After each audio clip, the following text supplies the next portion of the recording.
Shrimad home remedies में आपका स्वागत है। और हम आपको बताएंगे कि राजा विक्रमादित्य के बारे में। ये राजा विक्रमादित्य कौन है, जिनके बारे में पूरा हिंदुस्तान आज जानता भी नहीं।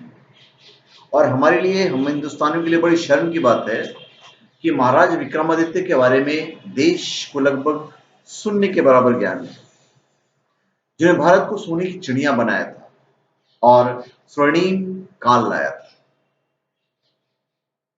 उज्जैन के राजा थे गंधर्व सेन, जिनकी 3 संतानें थी।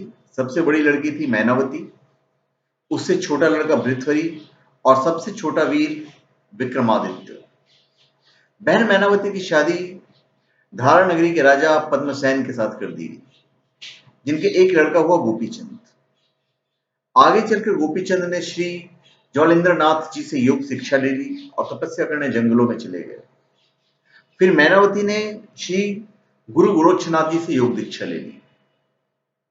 आज ये देश, यहाँ की संस्कृति केवल विक्रमादित्य के कारण अस्तित्व में।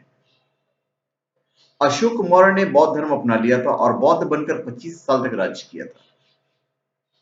भारत में तब सनातन धर्म लगभग समाप्ति पर आ गया था। देश में बौद्ध और जैन हो गए थे। रामायण और महाभारत जैसे ग्रंथ खो गए थे।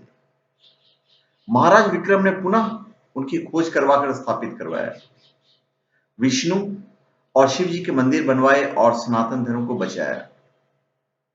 विक्रमादित्य के 9 रत्नों में से एक कालिदास ने अभिज्ञान शकुंतलम लिखा, जिसमें भारत का इतिहास है।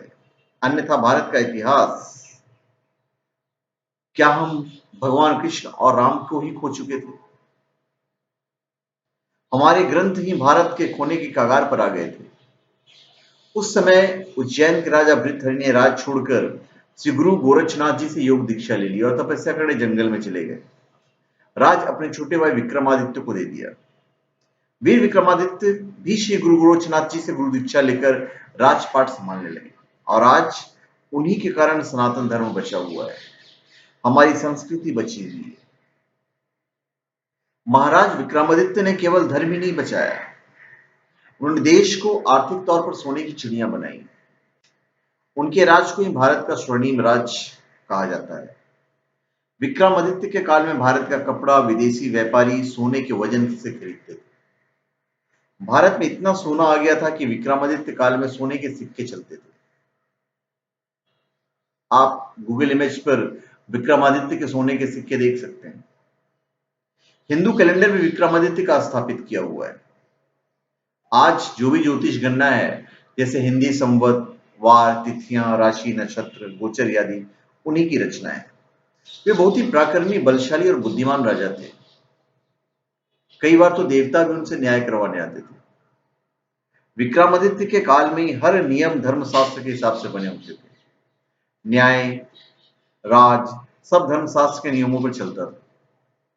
विक्रमादित्य का काल रामराज के बाद सर्वश्रेष्ठ माना गया है, जहां प्रजा धनी और धर्म पर चलने वाली थी। पर बड़े दुख की बात है कि भारत की सबसे महानतम राजा के बारे में और उनका इतिहास भारत की जनता को शून्य ज्ञान देता है। मैं चाहूंगा कि आप हमारे इस वीडियो को शेयर कीजिए, ताकि देश जान सके कि सोने की चिड़िया वाला देश का राजा कौन था।